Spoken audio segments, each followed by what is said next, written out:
Welcome to the Sunbury Planning and Zoning Commission. Please stand with me for a silent prayer and the Pledge of Allegiance. Pledge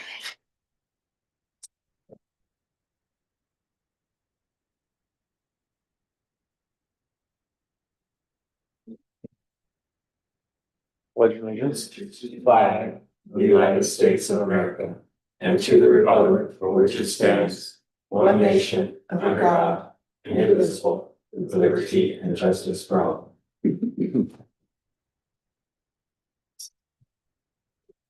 Thank you for coming tonight. Tonight we will start with a public hearing. Our stenographer is online. Do attendance. Oh, do attendance first. It's not on my list. Roll call, please. Mayor St. John's absent. Mrs. Miller, Yes. Mr. Grumney, Yes, here. Mrs. Crawford. Here. Mr. Soderman. Here. Mr. Long. Here. And that we'll have a public hearing tonight. The applicant is requesting a rezoning at 142 East Granville Street, parcel number 41741109021000 from industrial district to commercial district C2. Mr. Whitney will do our process of this hearing. Thank you, Ms. Miller. Good evening. My name is Vic Whitney. I'm legal counsel to the Planning and Zoning Commission. As our chairperson, Ms. Miller, indicated, the first item on tonight's agenda is a rezoning public hearing for 142 East Granville Street. In a moment, I'll have anyone who believes they may want to offer comment or testimony on this application to stand up, and we'll swear you in. As Ms. Miller indicated, we have a stenographer here who's remotely here. She's not present in the court, but everything is being taken down by her. This is a public hearing. So after you're sworn in, and I turn this back over to Ms. Miller, she will in turn call persons up who wish to offer comment on this application, including the applicant and anyone else that wants to offer comment. So that's why we'll need to have you sworn in before we do that. When you are called up, please come up to the lectern there. You can see there's a microphone. Please speak slowly and clearly and loudly into the microphone so we can make sure that everybody hears you and our stenographer can hear things clearly so she can get a clean record. The commission may or may not have questions for you, anyone that's offering testimony. So if someone on the commission is asking you a question, please allow them to speak before you begin responding. The stenographer can only take down one person talking at any given time. So once they're done with their question, then you can begin talking, and I'm sure they'll afford the same courtesy to you. So with that said, anyone who thinks they may be offering testimony just on this rezoning of 142 East Granville Street, if you can please stand up, we'll have you raise your right hand and I'll swear you in.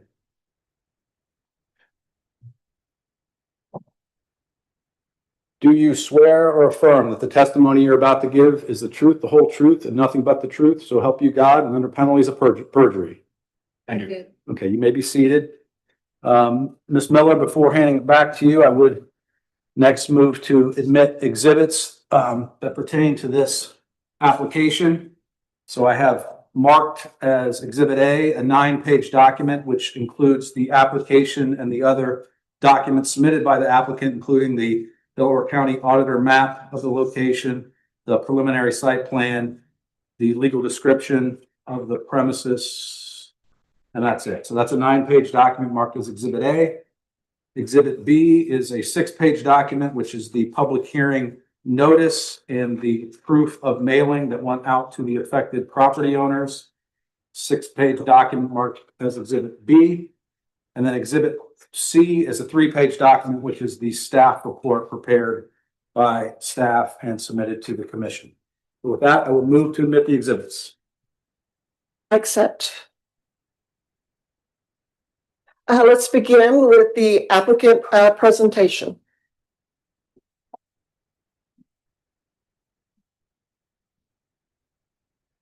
Sorry, I forgot to mention, would you please state your full name and your address in the record, anyone who's going to be testifying at the outset. I'm sorry about that. Thank you.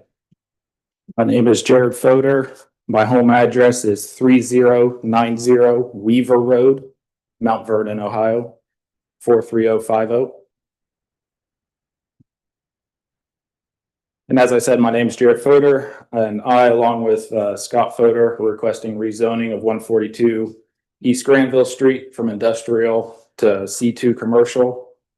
I believe that the location of this parcel, commercial zoning allows for more appropriate use of this land. It is located with high visibility on a busy state route and just a couple blocks from the town square. Additionally, the two parcels directly to the north and multiple parcels across Granville Street are also zoned commercial. So I believe commercial zoning is appropriate when looking at the location and the adjacent properties. I'm specifically asking for the rezoning because my intended use of the existing building would not have been allowed with the current zoning, even when I inquired about a conditional use permit. I intend to do a full remodel and a small addition on the existing building so my wife can locate her business, Sunbury Dance Academy, there. With how visible this building is southbound on Granville Street, I also believe that the image of the city would benefit by this building getting a facelift. Thank you for your time and consideration, Commission, and we'd be happy to answer any questions you may have. Any questions for the applicant? Okay, next, staff report. A lot of the staff comments are right in line with what Mr. Fodor said. Commercial is the other uses directly to the north and across the street on Granville. To the south, there is residential that is through some trees and brush. And then the Preservation Parks has an easement for a trail to go through there anyway. So there will be some screening naturally and with that trail on the south end of that residential. Aside from that, our 2016 comprehensive plan, it doesn't propose any changes in this area. It mainly is talking about the residential area to the south of this property and doesn't mention this use at all. But I do agree with Mr. Fodor that it aligns better with the C2 use, especially when you consider the setbacks. The setbacks for industrial uses, the building as it currently sits already doesn't comply with that. I believe they've gotten a variance for that before, but with the commercial use, it aligns a lot better and there's a more flexible front setback for those buildings that they would abide by with the current sitting building on there. And then with that, we would recommend approval for this rezoning. As Mr. Fodor said, it'll create more of a commercial area, especially next to the old car wash that is turned into commercial use, the gas station over there, commercial use, and commercial uses across the street, being right off the trail and close to town square. We would recommend it be commercial as well. All right, you can go ahead and have a seat. Thank you. We are now open for public comment. Anyone who would like to talk to the commission about this rezoning, please step forward, state your name and your address, please.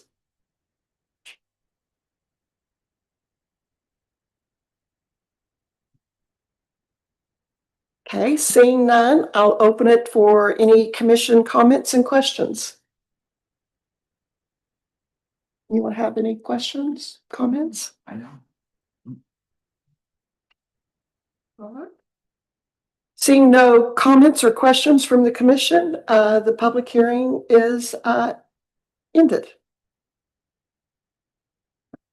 All right, now we're to the public Planning and Zoning Commission meeting. Our first item on the agenda is the rezoning at 142 East Granville Street. It's still the same parcel number, asking for change from industrial district to commercial district. And basically we'll have some discussion. Any discussion you would like to have on this item? I have a question. Is on the picture, is the adjacent property that's highlighted in yellow, is that industrial or has that already been rezoned to C2 as well? I'm curious why it's highlighted. Because that's not part of the. Give me a second to find it. Is it the address directly to the east of it? Yeah.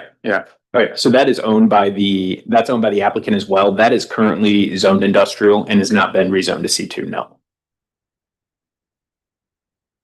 And I don't think the applicant has an intention, if you want to come up and speak as well, I don't think the intention was to rezone that one to commercial as well. I think that one was going to remain industrial. Okay. Is that the last industrial plot in the area? Or is there any other industrial around it? To my knowledge, these two parcels are the only two parcels that are zoned industrial in that area.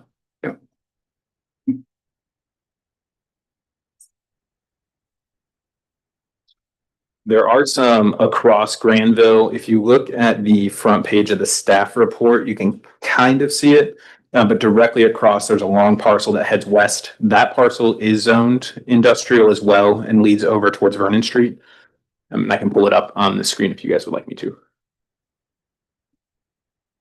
I think I know what one you're referring to.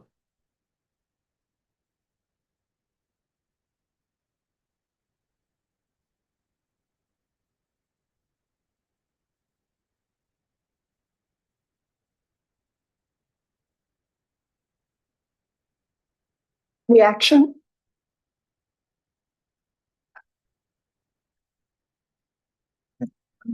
Motion approved. Yeah. Yep. Are you seconding? Second motion. Who's first? Roll call, please. Mr. Grumney, Yes. Mr. Soderman, Yes. Mr. Long, Yes. Mrs. Crawford, Yes. Mrs. Miller, Yes. 5 yeas, motion approved.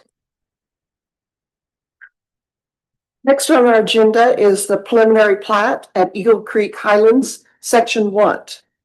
The applicant is looking for the approval of the preliminary plat for Section 1 of the Eagle Creek Highlands subdivision. Applicant presentation, please.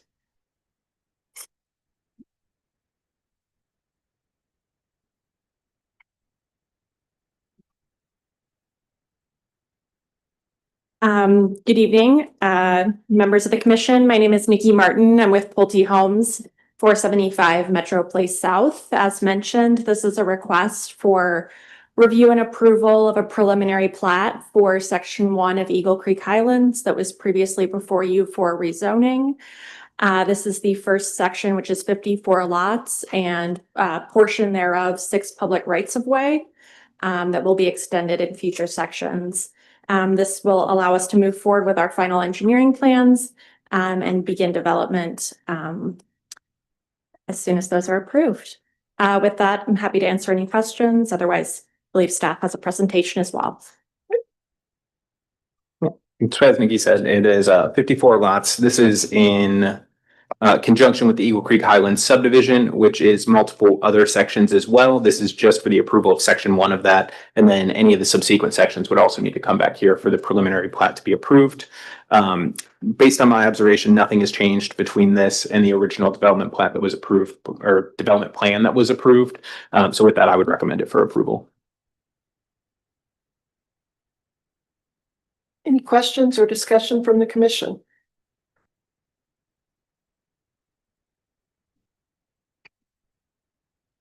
All right. Anyone want to make a motion? A motion. Second. Roll call, please. Mr. Long, Yes. Mrs. Crawford, Yes. Mrs. Miller, Yes. Mr. Grumney, Yes. Mr. Soderman, Yes. 5 yeas, motion approved.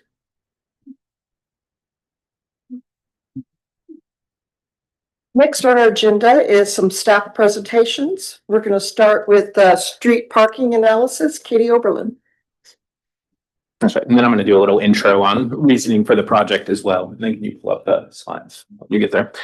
So looking at parking, Katie was looking at is mainly where parking currently exists in the city and where it exists via our codified ordinances already. So we do have some language in our ordinances that specifies where you can and cannot park.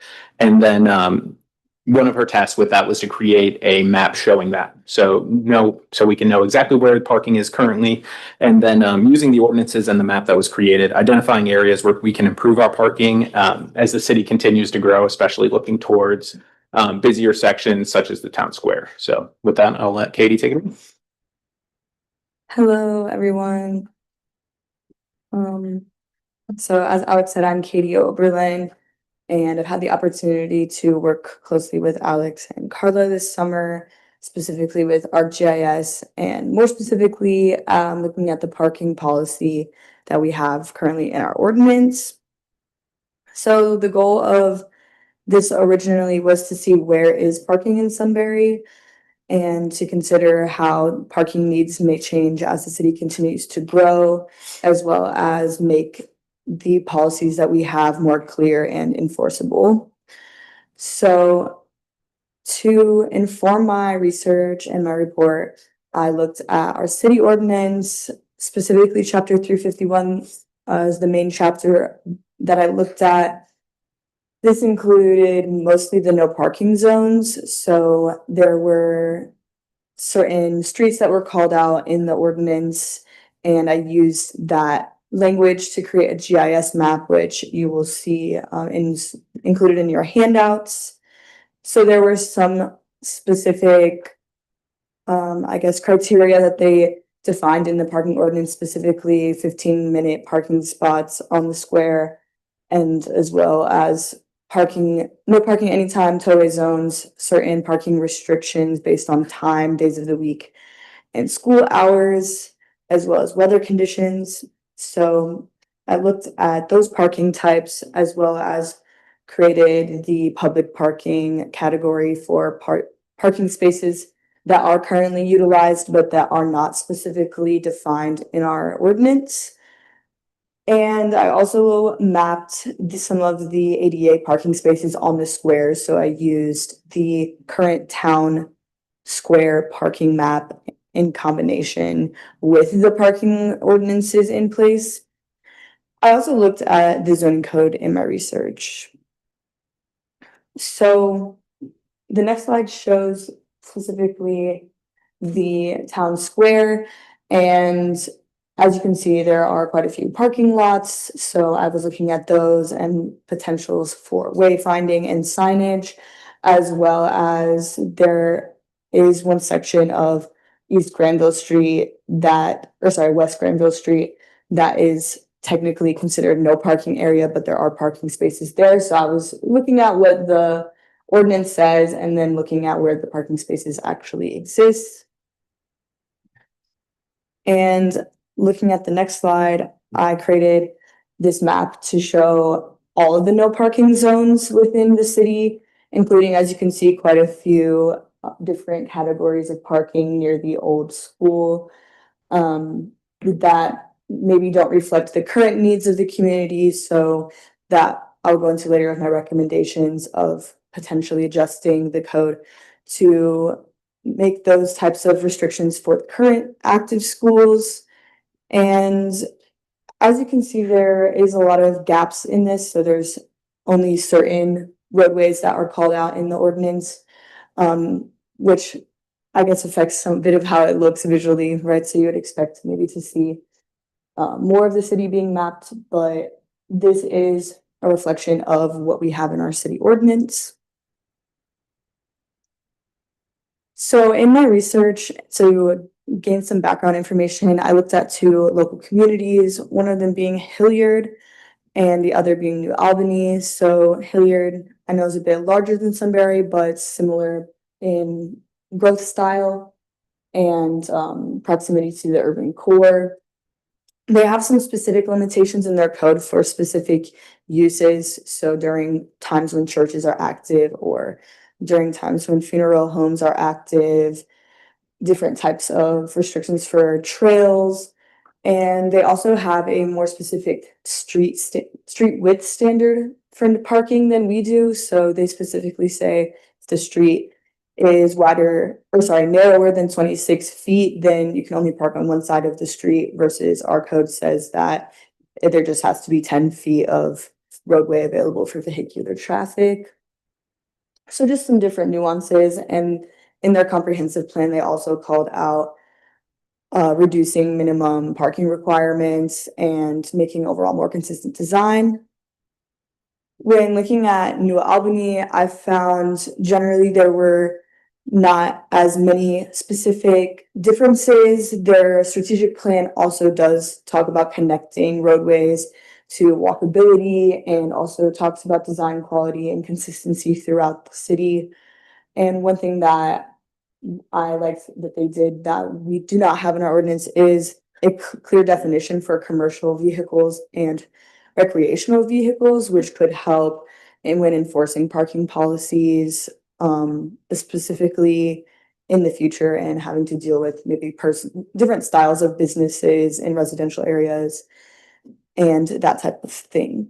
So moving on to recommendations, one of the main recommendations, which this aligns with best practices for planning and nationwide, but is also called out in some local community ordinances, is removing the minimum parking requirements, which is currently spaces per square foot of building.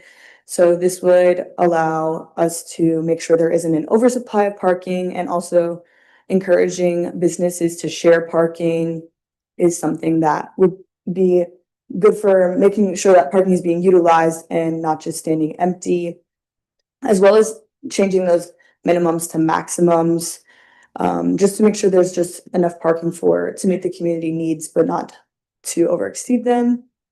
And furthermore, there is benefits to defining the recreational vehicles versus commercial vehicles.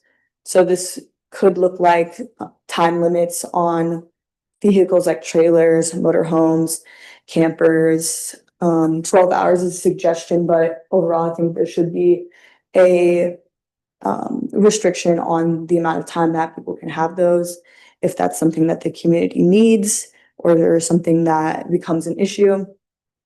Could be good to be proactive and have those restrictions in place beforehand, as well as commercial vehicles. So defining that those are vehicles that are carrying or hauling merchandise, freight, equipment, things like that, and potentially having a limit on the weight or the amount, the size of those vehicles. Some other recommendations that the report revealed is making more clear language in the policy about micromobility devices. So currently there's restrictions on devices that are up to a certain size of motor, but this allows scooters and e-bikes to be on the sidewalks if they're not affecting pedestrian flow. However, so it allows them to park on the sidewalk technically in the code. So adjusting that to make it more better meeting the needs of the community, especially looking forward to growth. A lot of these electric scooters become popular once cities get larger. So being proactive and having something in place that keeps the sidewalks clear and prevents these devices from being parked on the sidewalks.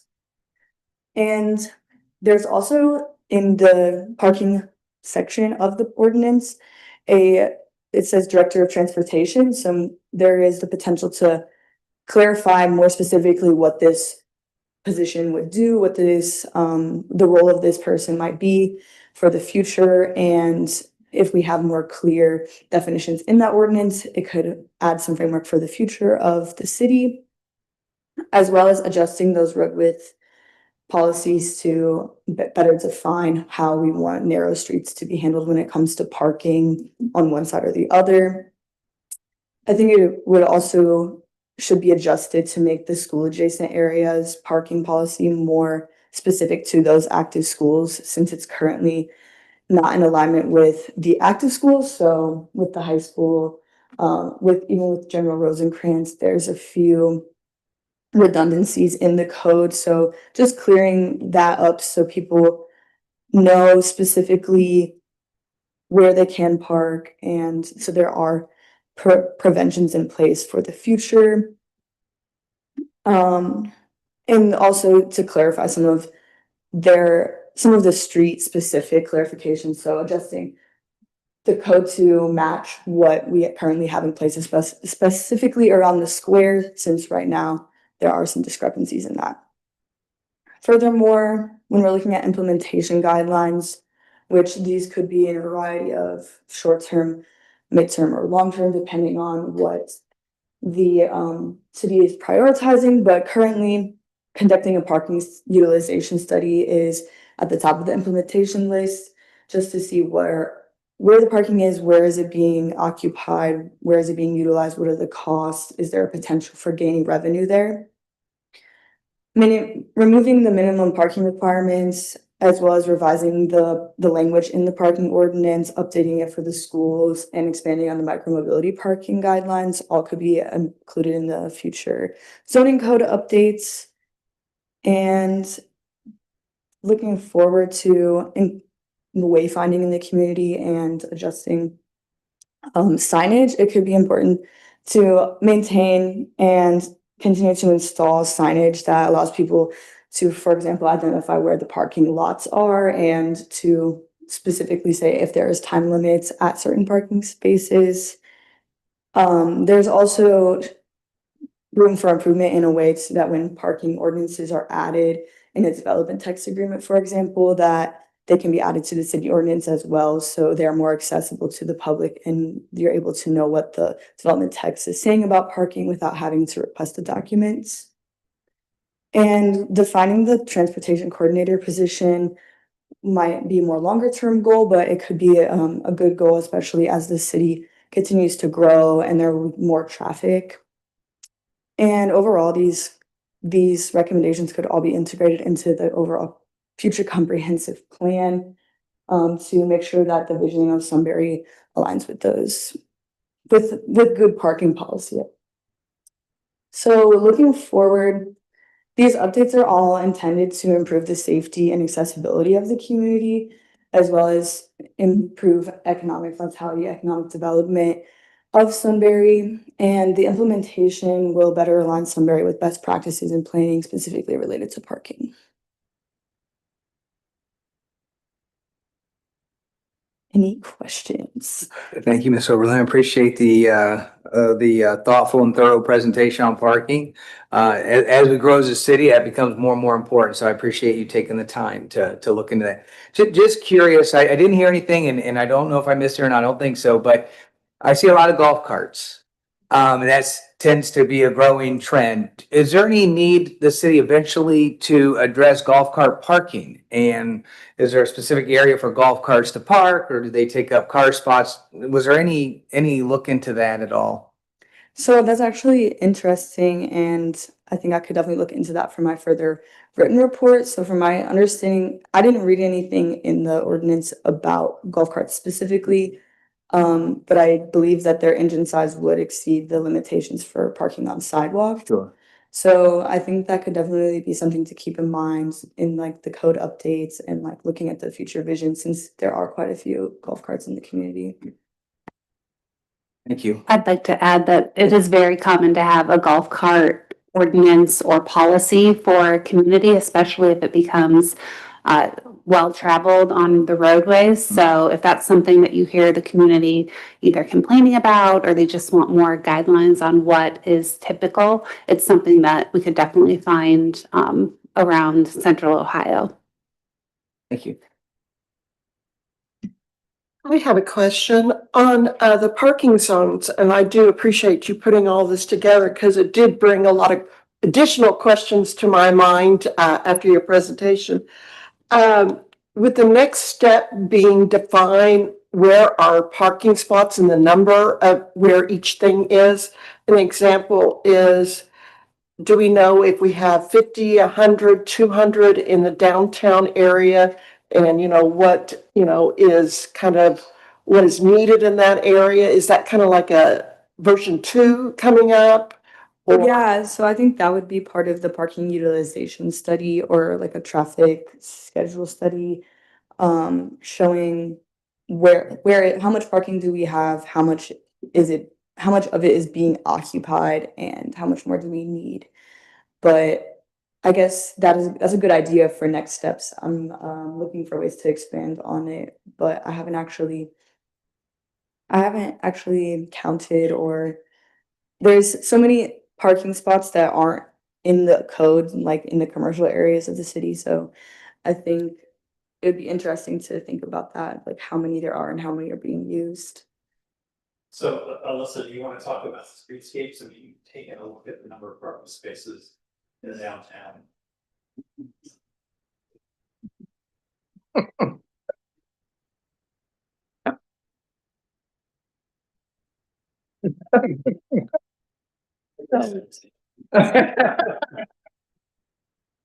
Yeah, so we did, as part of the streetscape committee, you did do an inventory of all parking around the square, the available parking behind the businesses.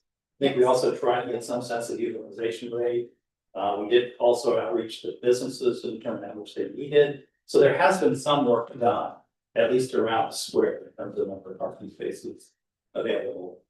Whatever. And Alyssa can get you. I also imagine because we're adding 34 spaces at the corner of Columbus Street, right next to the municipal building. That was probably looked at as well. But another reason why I was thinking that was because I noticed at our last festival, there was a map that came around where you could take a shuttle, and I thought that was a really good idea, for those people who can't want to walk, but don't want to walk to their car after they've been walking. And so kind of a balance of those two is really good. Yeah, and I think one of the other things that Melissa is, we have put together a parking map, so actually, I don't know if that counts total spaces. Or, yeah, if nothing else, we've also tried to create a visual representation of where the parking opportunities are. So while Katie's talking about where you're not allowed to park, there is also a study of where you're. All kinds of things. Yes, I used Alyssa's map actually to inform like the downtown portion, the square portion of the map as well, so. So what really caught my eye is the minimum, maximum comments you made earlier and the idea of removing minimum. But I'd like to discuss that a little bit more as far as maybe there's some sort of a calculation that is revised.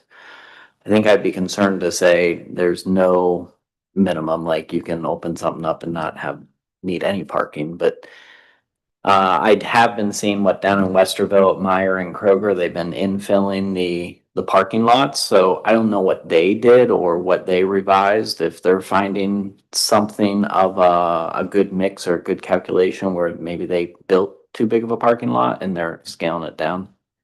Yes, I think there's definitely a trend from my research and from an internship I did in Upper Arlington, for example, where there's just certain businesses only need parking certain times of the day.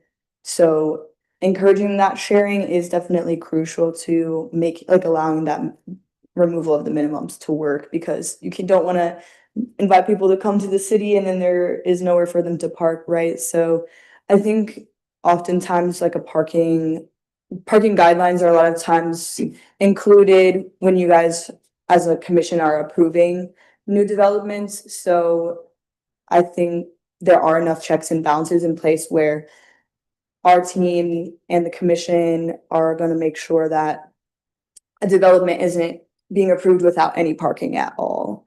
I think some of the parking minimums could be recalculated, but in general, it's just meant to utilize more of the space and increase more density, just to make sure that it's not a lot of parking lots just sitting open. So I think it's definitely important to make calculated approvals. Yeah. And I think going off of what Katie said, I think one, it is kind of up to once a developer comes in, they're going to know how much parking they need as well. So they might not want to put those excessive spots, but the spots that they're going to need that are going to drive business, they're obviously going to want those. And then I think a good approach, I guess a newer development that's kind of taken advantage of this is Dana Donnell's property. While not developed, I think one of the conversations that were brought up when he came in was that he's going to have like a breakfast restaurant plus that brewery. So like once the brewery is open, the breakfast restaurant could close and that same parking is going to be utilized for both of those. So I don't necessarily think it's shared. Like it could be developments that come in all at one time that could utilize that. And then it's not canceling out parking altogether, but more of a negotiation for, hey, we have all these uses spread across the day. We can use them at different times for the same parking lot and cut back on that parking a little bit. So I'm curious, now that you say that, with the businesses sharing spaces, I've noticed with the new businesses that are coming eventually over by Tropical Smoothie, some signs are up that say these spaces are for Tropical Smoothie, these spaces are for Deani Homes. If anything goes, if there are any changes made in the future, will it only apply to these new developments, or will these signs have to come down for these existing spaces and businesses? I would, Carly, you could jump in if you have any clean input on this. I would think it'd be down to the businesses as they are. For example, like that, I think they would have to negotiate that with the businesses around it. I don't know if we could retroactively force them to share parking, but I think if the businesses can justify that those parking spots aren't going to be taken when they have business, they'd be more than willing to share them and take those signs down. But it kind of just depends on the use and hours and how busy they are. But I don't think they'd give them up if they know that they're going to need them and other people will take them and drive their business away. So. I think that's a good point, but we definitely want to hit parking in our updates for zoning codes. So we are going to take a really close look at this and try to come up with something, whether or not it's retroactive, how enforceable it is, so that people can't actually go to Tropical Smoothie when they're actually at Jimmy John's, vice versa. That is another question in and of itself. I can't imagine police is going to go and ticket if they see somebody in a different restaurant. I think they're just trying to hold spots so that they are available. So definitely something for us to consider as we move forward with these private parking lots. But doesn't the private parking lot is the key, is the owner of the building is deciding to narrow the scope. So to help their tenant, it's not the tenant driving the sign. And I think it's when it becomes a non-private parking lot, that's where I think more official agreements need to be made. So like the insurance agency across the street here, you know, if the city and them or the business next door and them made an agreement, I think there would need to be a contract, and I think the city should have access to that contract so that they would know when they were describing things, you know, where these businesses are parking. So we're not making business number 2 have additional parking spots if they don't have a contract, or if they do have a contract. Yeah, I think you're describing exactly the conversation we had with the street safety committee, that, if the future of parking, let's just say around the square, is a shared model, well, then that's a public-private partnership, which makes it a different kind of parking, or it gives us a little bit more leverage on the parking side than if it was just strictly a private lawn. So I agree with you, if a private property owner places a sign to restrict who's parking on their block, that's not generally going to be the city's business. But if we did enter into a public-private partnership, we have to work on that front. I think the report and this discussion is excellent. There's quite a few opportunities for improvement, I think, and this report touches on many things that I've thought about living in the community and being in the zoning commission. The golf carts flying down the street with, do these guys know what the rules are and what the speed limit is that applies to them, and the e-bikes and the scooters and the parking. There's a lot of great opportunities here. You've kind of alluded to some potential next steps. Who owns this project and how quickly can we implement some of this? I mean, what is next? It's a good question. So some of these will be implemented, as Carla brought up. We're actively working on our zoning code update, which we'll have a meeting for, which Ms. Miller is also on. We'll give regular updates regarding how that's progressing. Parking is a big issue, as Katie said, that we're going to be tackling in this, especially with the minimum versus maximum conversation. How much enforcement do we have on business? The golf cart conversation is a new one, but I'm sure that'll be brought up as well, just because we are experiencing a lot more of those. So I think the best method, especially for you guys coming here, is if you see something that you think we should revise, either let Deborah know or let us know directly, and it'll be a part of those conversations looking at the zoning ordinances, because unfortunately, people don't call me every day and complain about parking, but I know that people complain about parking. So the best way is to put it in front of us, and then that way it can drive these discussions in the zoning code update, which you guys will see draft versions of, and then when it eventually comes around for approval, you guys will be a big part of approving that and letting us know exactly what you like and don't like about that document. I want to hold your feet to the fire. Do you have a date? We have a date for our meeting. Good date? Well, I think it needs to be completed by The end of summer 2026, because we have grant funding associated with it. Not that we couldn't spend a little bit more time, but we have to utilize the grant funding by a certain date. Good to hear. And I think one of the things we've been discussing internally is how often we have these zoning code updates. So we have, I think we've kind of sporadically been doing it for the last few years upon need, like in the Planned Industrial District, looking at the Sunbury Parkway with the comprehensive plan. I think our goal is try to get ahead of that rather than implementing as needed as we go. I think as we grow as a city, as we grow and get more staff, it's going to be easier for us to kind of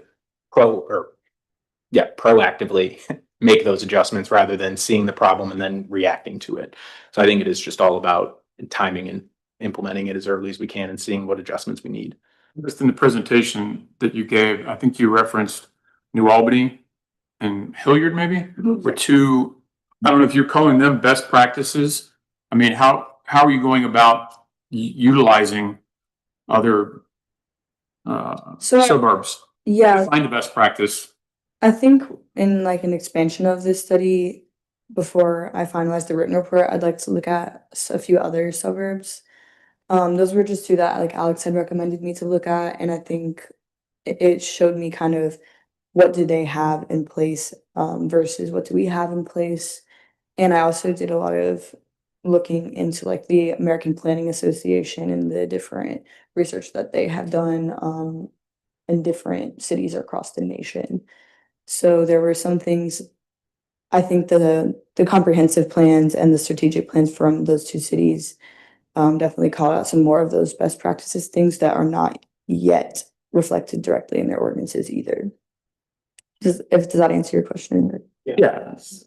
Yeah, we do have, we have engaged an outside consultant to assist us with zoning ordinance. They work statewide, and they'll be able to help us identify some communities with best practices. We talked a little bit about this internally. They have a Hilliard and Raleigh, you don't represent all of the options, they just represent a couple of options for us to look at. So there's definitely more work to be done on that front. The other thing I would say is zoning codes take a long time. So I mean, yeah, we've got a year to do it. I mean, keep in mind, zoning code needs to, obviously there's the research portion to it. Then there's the planning review process. There's a public hearing associated with it. Goes to council. Council has the same kind of activity going on. So we're going to have to move pretty quickly to meet that 1 year time. So Deborah will keep. We do have one other presentation. Shall we go ahead and go to the permit and fee analysis? Thank you so much, Katie. Thank you. Thank you so much. Thank you.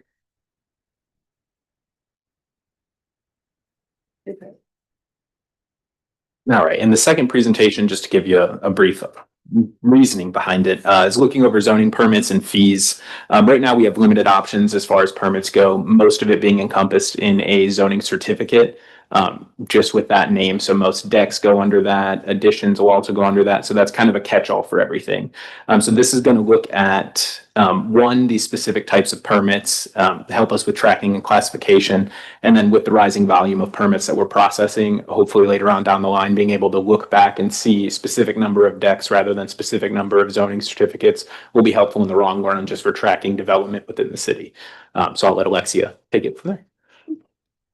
So my name is Alexia Gerber. I also had the opportunity of interning with the city of Sunbury this past summer. So this is my project on the permit fees and analysis.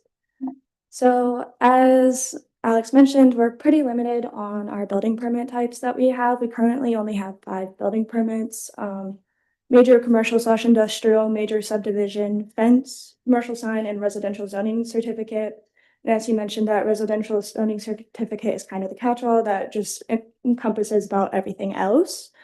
Currently, fence and that residential zoning certificate has no fee associated with that.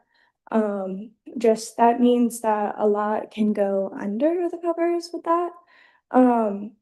The residential zoning certificate is just far too general, and it just makes it very ineffective for tracking and management of these permits.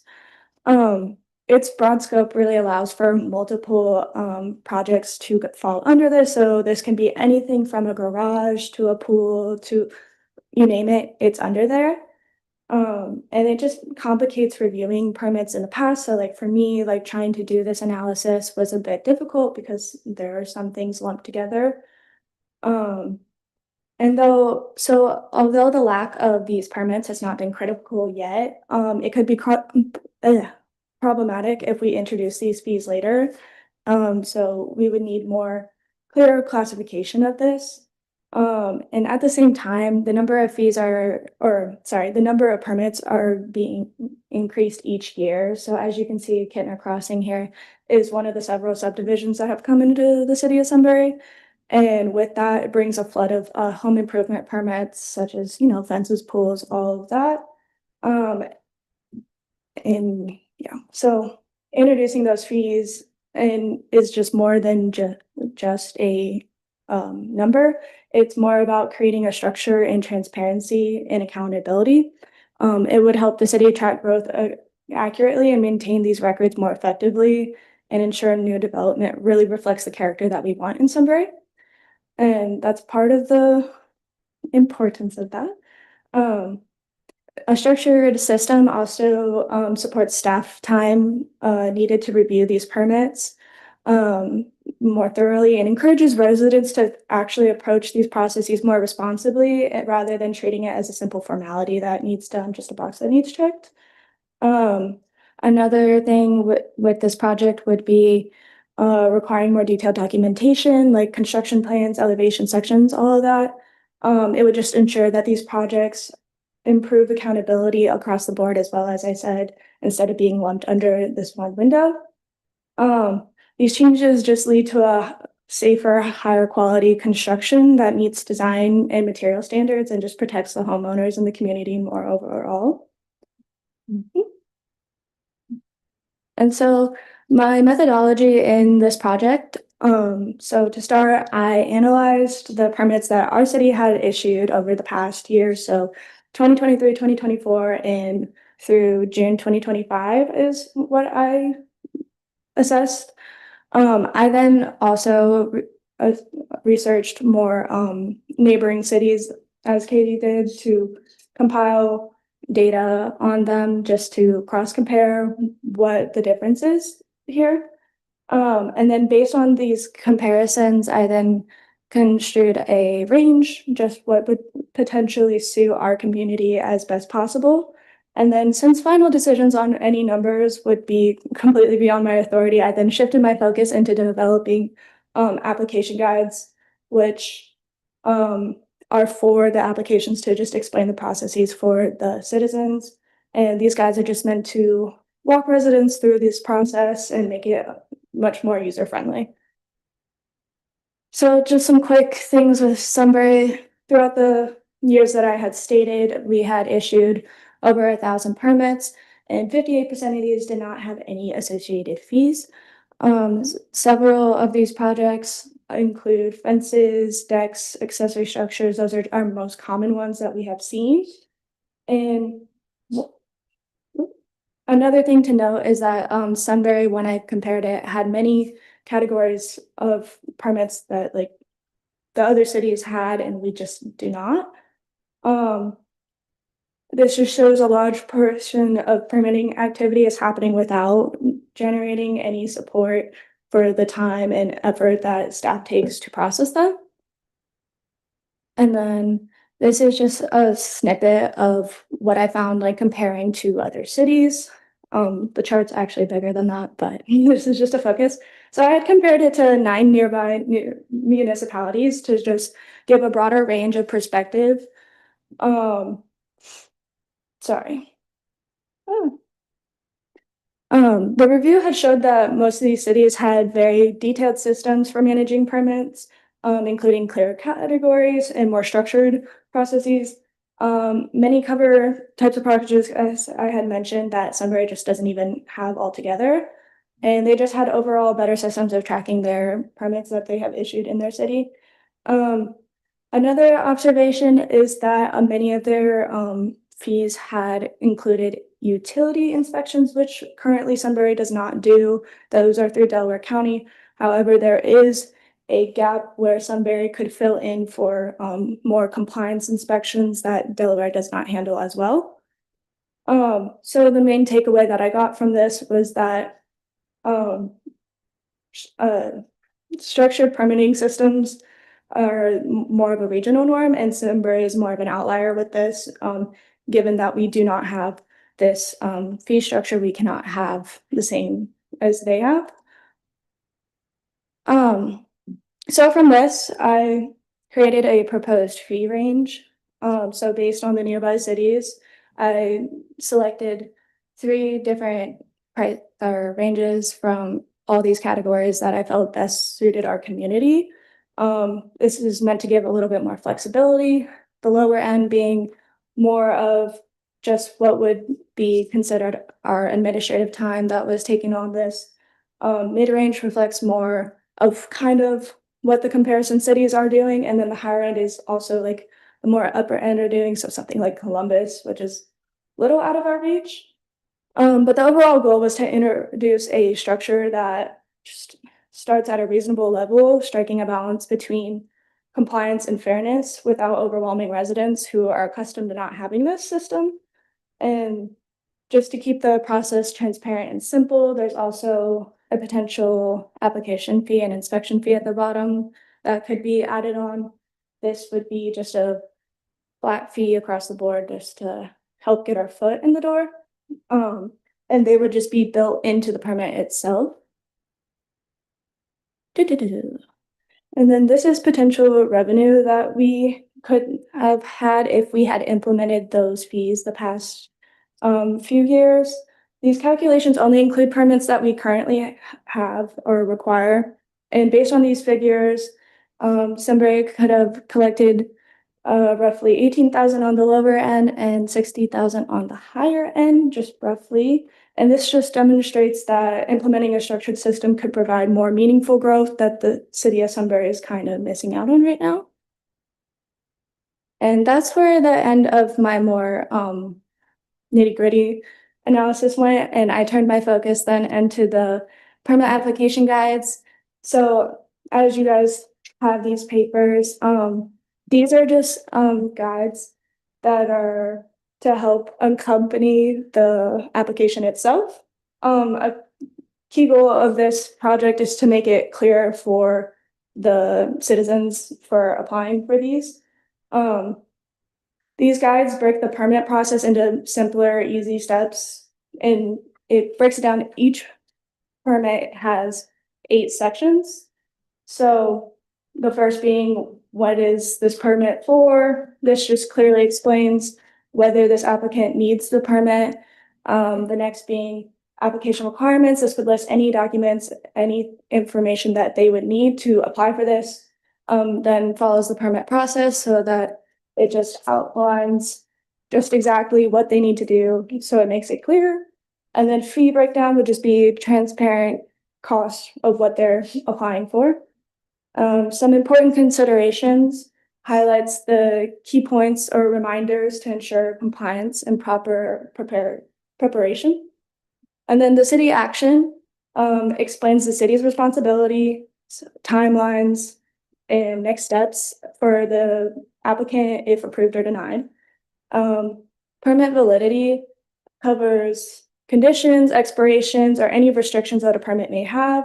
And then further questions just guides the applicant to wherever they need if the sheet was not enough for them.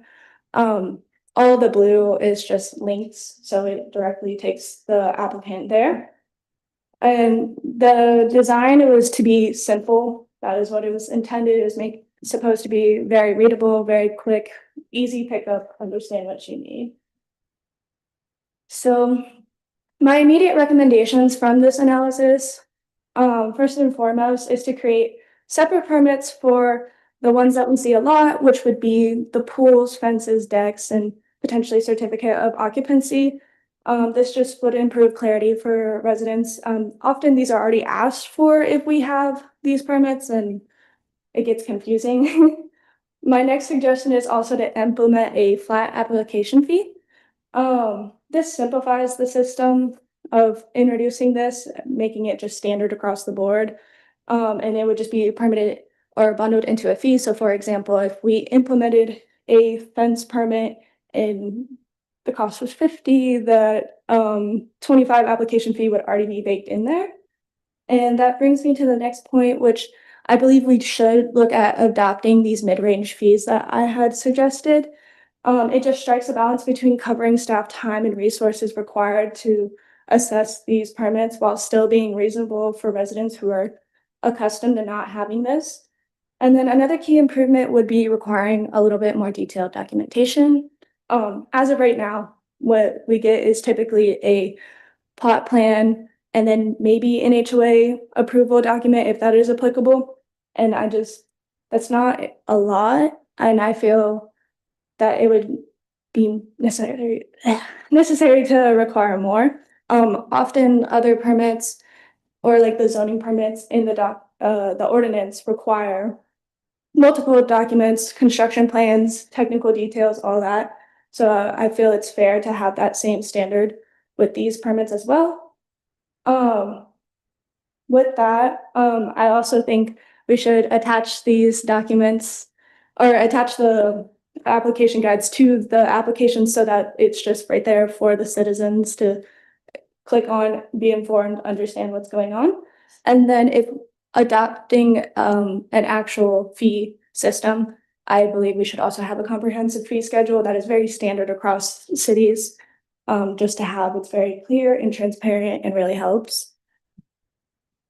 And then towards the end, I have future steps. So this is something that can be considered years in advance, something to take this project the step further after the initial implementation of it, which the first being just expanding it even further, getting into more permit categories, maybe introducing things that we do not have already. The next being potentially implementing size or value-based fees. These would be fees that are associated with like square footage, such as a deck that is this many square feet versus this many, to just better assess the fairness of the cost of it. And also strengthening enforcement. So strengthening enforcement provides another future revenue source, but most importantly ensures compliance. So options include inspections, penalties, and misdemeanor charges for serious noncompliance. So for those big projects that we have sometimes. And then this could also bring about a new staff position to oversee this compliance that I had mentioned earlier, where we're kind of missing that. And then another big suggestion would be contractor registration and homeowner affidavits. This would allow the city to track who is responsible for the project and improve the safety, quality, and accountability for all the projects that are occurring in Sunbury. And that leads to the next point, which with OpenGov, which is our software to license and permit. But with the contractor registration and homeowner affidavit, hopefully you could then create profiles on contractors and homeowners to just see what projects they have done in the city already and maybe any working relationships they have. And then another thing with OpenGov would to be potentially combining the permits so into a single project. So if somebody is applying for multiple projects at once, allowing that to be a singular application, but still separate permits at the same time, so that it's clear for them, but also clear for us. It's a little more complicated of a suggestion, but that's why it's in the future. And then the next, and then just the commission's role in all of this afterwards. Staff will begin working on an amendment to the section building and zoning fees, the City of Sunbury codified ordinance. So the next step for the commission would be to provide more input on further development of the proposed new permits and fees, after which the proposed amendment will be taken to council. And then in conclusion, this project strengthens the city's permitting system, implementing structure and application guides will streamline processes and make it easier for residents to navigate. Overall, these changes give the city greater control over development while promoting safety, efficiency, and long-term planning. Any questions? Thank you so much, Alicia. Any questions? I actually have, if you don't. Go right ahead. You start. Okay, just a couple administrative things, because I've written a lot of policies and documents like this for your reference. When you use abbreviations like SF for square footage, the first time you use the word square footage, you should put in parentheses after it and put the abbreviation under it, just so that the lay person will have somewhere to go. And if you don't have the word in there somewhere, then it needs to be in the notes at the bottom. Another thing is you should date at the bottom, like a page number when you did this, so that when you're in the office and someone brings you, well, this is what your instructions said, you can say, oh, you've got an old one, without having to read and see all the differences. The other thing is when you use emails or something like that, you don't want to use people's names. If you notice, everywhere else you've got Delaware County Building Safety. So for the city of Sunbury, we would want to have a generic email, and the email system can link that to a person's, but that way you don't have to change. If Alex was on FMLA, we could just switch it and we wouldn't have to worry about all this other stuff. Or if he happens to decide he wants to leave us, which he's not doing, but we didn't have to go and revise everything. That's just a couple admin things. Sorry. Here. Go ahead. Okay. Couple different comments from a couple different perspectives on the premise of the fee structure. I'll start with the resident. We're all residents. I'm a resident. Fees are no fun when you want to do things. So I think any structure that is suggested needs to take into account that the residents are already here. The residents should be paying the least because they're the ones who are just trying to improve something. As opposed, the other side of that is the people who are trying to move into the community, the builders, the ones who are trying to do new PRDs, new things like that. That structure, I think, needs to go up. I mean, I saw you had Columbus was $1,000. I think ours should be $2,000. This is a great place to be. People want to come here. It is not a deterrent to a builder to have to pay a higher fee per lot. In the end, they're going to pass it on to the person who's buying the property. But the big picture is the structure needs to take into account that there are people or organizations that have funding and those who don't have funding and don't want to not put a deck on their house because they don't want to put an application in for $50 and then have it decline for some reason, then have to pay $50 again, which brings me to another point. You know, the structure has to take into account that residents are not going to be good at this. So they need to have multiple strikes at getting something right when they're trying to follow the process and want to, you know, I've been in this situation where, you know, did something wrong and somebody says, oh, I need another $50 so I can look at it again. That's no good. So I like what you've done. And I think this is going in the right direction. I think fees are appropriate. And I think it's also a way to force people to follow the process, because once people are aware that you don't just start building in your backyard, you don't start digging a hole, you have to call 811, you have to go to the city, you have to go to your HOA. Even my neighborhood, I probably have to go to them first if I want to put a fence up, and then I guess I have to come to the city from the sound of it, so I'm paying 2 fees. So take that into account too. And then just a little note on that, Jason, that is part of what we were thinking as well, is that this wouldn't be hard and fast. Everything's implemented overnight. If you don't understand it, you're dead. Like, that's it. You're paying everything. So it would be slowly over time and implemented. Everybody thinks about it that way. Yeah. And so if somebody came to us and didn't know the approach, I think the approach would be to walk them through, and we wouldn't hit them with, okay, you applied once, you applied again. That wouldn't be the direction we'd want to go. We want to make sure everybody understands the rules. So years down the line that this just goes flawlessly, but we understand there's going to be growing pains behind how this works. So definitely not our intention. We didn't want to just unload this on everybody and say you have to do it this way. It's more working with the community to get up to a standard that we want, and then working with everybody to hold that standard. I suspect this topic probably came up because you guys are seeing a lot of applications and you're not generating any revenue, and you're spending a lot of your time helping people to do things right, and you need to finance that. How could you tell? So I can see why we're talking about it. So There's one of the other things that comes up frequently is when we do have contractors or developers call in, and one of the first things they ask is how much does this cost, especially with fences, decks, and everybody's surprised when we say no, it doesn't cost. One, it makes the developer think that almost take it not seriously, the whole process, because it's nothing and then we're sending them on their way. But additionally, if they're expecting a cost, we're just kind of losing out on that if that was something that they were already expecting to come in and do. And additionally, on some of the permits that we didn't have, a lot of the times I'll get phone calls regarding those specific types of permits, and the answer is no, we don't have that permit. You don't have to do anything with us. So then we're just sending them on their way without documentation of what's actually being built or what's being constructed. So that was more or less the idea behind this whole thing, is like figure out what cities around us are doing. How can we make ourselves up to that standard?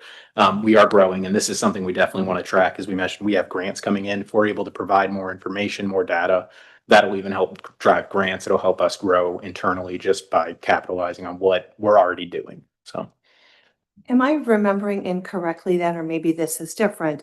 With the BZA, I thought when folks came with a fence, a sign, some sort of variance, there was a fee with that application. yes, variances themselves have fees. The fence itself does not. So if you come in, you're paying for the variance, but you're not, if you just had the fence that was compliant, there's no fee attached to that. Ah, So okay, them showing up to the BZA is what that fee is for. okay. Yeah. Okay, thank you.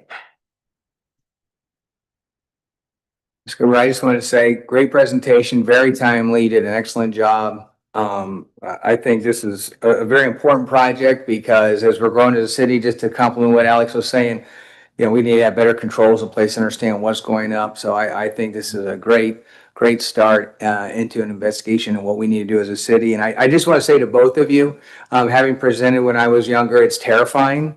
And it's very clear that both of you took your time to research, to do your homework, to practice. And I think you both did a really, really good job. So you're off to a great start. Yeah. Any further questions? That's it. Thank you very much. Thank you so much. Thank you. Thanks, Alexia.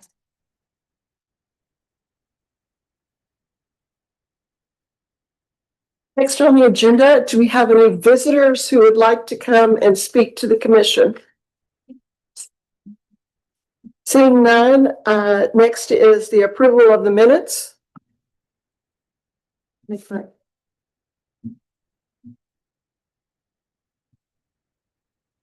Yep. I'll second. Mrs. Crawford, Yes. Mr. Grumney, Yes. Mrs. Miller, Yes. Mr. Soderman, Yes. Mr. Long, Yes. 5 yeas, motion approved. Alex, you're next. Thank you, Ms. Miller. So zoning report, firstly, I wanted to go over at the back end of the zoning report. I did include development impact fees annual report and then a memo that goes over our annual development impact fee adjustment. So I included that as we do talk about big developments frequently with this body. So all the stuff that is approved essentially has development fees put on it. The first report, the development impact fees annual report, goes over exactly how many permits we issued, how many of our big projects we collected impact fees on, what exactly the number of impact fee was collected, how much is available in the funds for those impact fees, and then what those impact fees were spent on in the last year. So that is the top document. And then the second document goes over an annual impact fee adjustment. Last year, we implemented new fees in January 2024. So we didn't do this last year as the fees were already new. This year, looking from January 2024 to June 2025, there was an increase of about 2.63%. So with that, the inflationary adjustment that was recommended, or that would automatically take place unless council intervened, was 2.63 on the fees, which you'll see on the following page to that document. It goes over both the residential with detached and attached dwellings, because those are two separate fees, and then the non-residential looking at commercial, industrial, and office uses. I don't know if you guys have seen these numbers before, but every time you approve any of these developments, these are the fees that they're subject to. Kind of what you were talking about earlier, Jason. So looking at gross floor area, of some of these bigger commercial developments or industrial or office uses. That's the exact fee that'll be attached to it. And before they start constructing, they need to pay these fees to the city. So just wanted to keep you guys in the loop. I don't think we've reported on this here before, but wanted to make sure you guys knew that these things that get approved are making money on the back end for us, and that'll go to municipal funds, roads, parks, things like that. So do you have any questions on that? As far as expenditures go, I can't talk too much on it. Got those numbers from finance, but permit wise, I can speak on things. As a past accountant, something when you're getting a lot of numbers like this with fees and everything, and as you expand, one of the things you might want to talk to the finance committee is rounding to either the nearest quarter, the nearest 50 cents, or the nearest dollar. It makes it less likely to have input errors from the people who are paying you and from your side when you're inputting it into your system, because you can visually see the errors and everything. So that would be a recommendation I would have you look at.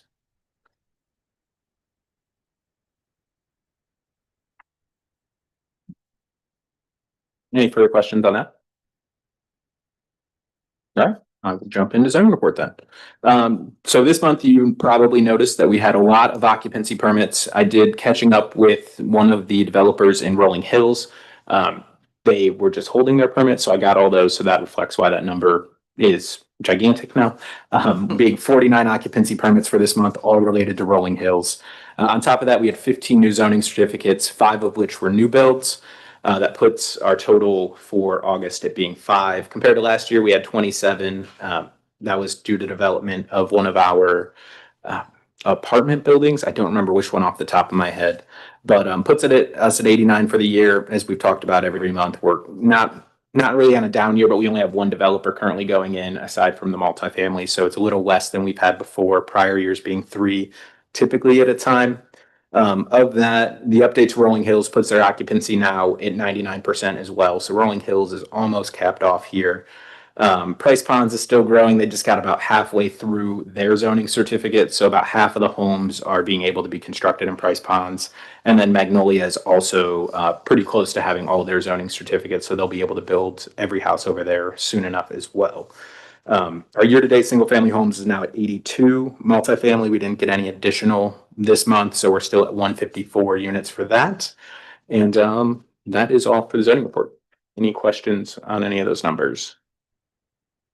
The Meadows at Sunbury, are these the new apartments? Yes, so Meadows at Sunbury, that is the name of it. They are on Sunbury Meadows Drive, right off Granville, Burr to Sunbury Meadows. So those are those apartments. That is the name. And then we did we'll see it next month reflected. They just turned in their occupancy for, I believe, all of their apartments either yesterday or this morning. So that'll be reflected and they'll be at 100%. And I'm assuming moving in by next month, probably next time we're here, they're going to have. They're already at 100%. I believe they either turned in specifically one half or all of them. They sent it to me right before coming up. Oh. Or I reviewed it right before coming up here. So, yes. No. They have all the permits they need to be 100%. They're not 100% now. No. Sorry. They will have all their occupancy permits to allow 100% occupancy. We may want to reach out to the creative team about the naming, because that's just lame. I'm just kidding. I'm just kidding. Next item on the agenda is new business. You've got design standards on developments. Yes, so this was a request per Mark Long, so feel free to jump in when you want to. But Mark came to me looking at specific design requirements, looking at new developments, and then looking at houses, big subdivisions, how we keep up or what our requirements are for building materials, for landscaping, things such as that. Our code right now doesn't go too heavy into the details. I know many of you guys have probably seen it with prior development approvals, but like architectural grade vinyl, natural materials is typically like how it begins and ends. Most developers will come in with the architectural grade or board and batten, the typical style of that. So we don't have anything specific in our code towards that.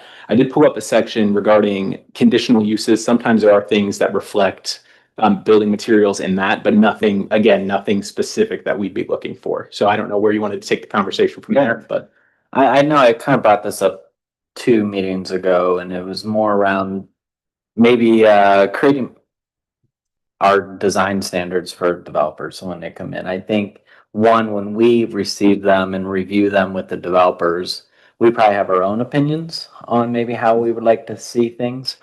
I think it would help us with more of a standard out there, whether it's landscaping, architectural, whatever the case may be, and some strategy around how we might want to do that going forward here in Sunbury. So do we want to go for more of an aesthetic that we're looking for in a certain district of the city or whatever the case may be? And also I would think that would help the developers as well. So they kind of know coming in, what is the expectation when they come here for the approval that they're already bringing to a certain level of expectation that we have. I think some of this came up when we were discussing for example, like the gas station, the quick serve restaurants over on Cheshire and 36. And some questions came up around the landscaping or sidewalks or whatever the case may be. But what are some of those standards, or even the housing developments coming in? Is it all going to be siding homes? Is there an opportunity to maybe get different types of materials as well into the community that we might be looking for? Some good examples, I like the approach that we've taken, and I saw in the Sunbury Parkway plans, where you start to think about districts, and maybe for that district there's a theme or an aesthetic that we're going for. And I just wanted to see where we were looking to go here at Sunbury in that direction. And if we had something, or if we wanted to consider that for review in the future, possibly something that I know we're already on a tight deadline for the next year on the zoning overhaul, but maybe it's something for that too to consider. I agree. And I think, were you going to jump in? No, I was just gonna say, I think you should go look at the limited industrial district, the one we just did, and make sure we bring that back to them. So, because that may be the model for how we think about the districts going forward. And maybe what you'll say is, there's not enough in there, I want to see more. That's good guidance to the contractor, the consultants that we're working with. Gotcha. I'll provide that. I'll send that out to you guys tomorrow so you can review it. And the next time we come in here, we'll already have the first zoning ordinance meeting under our belt. So if we hear any feedback, we can take it back to them and kind of gear the conversation towards what our expectations are.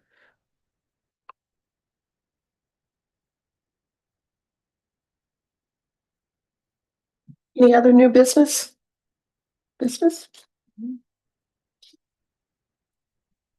All right, our next meeting date is September 22nd. Anybody want to adjourn? Motion to adjourn? Second? Mr. Grumney? Yes. Robert? Yes. Mrs. Miller? Yes. Mr. Long? Yes.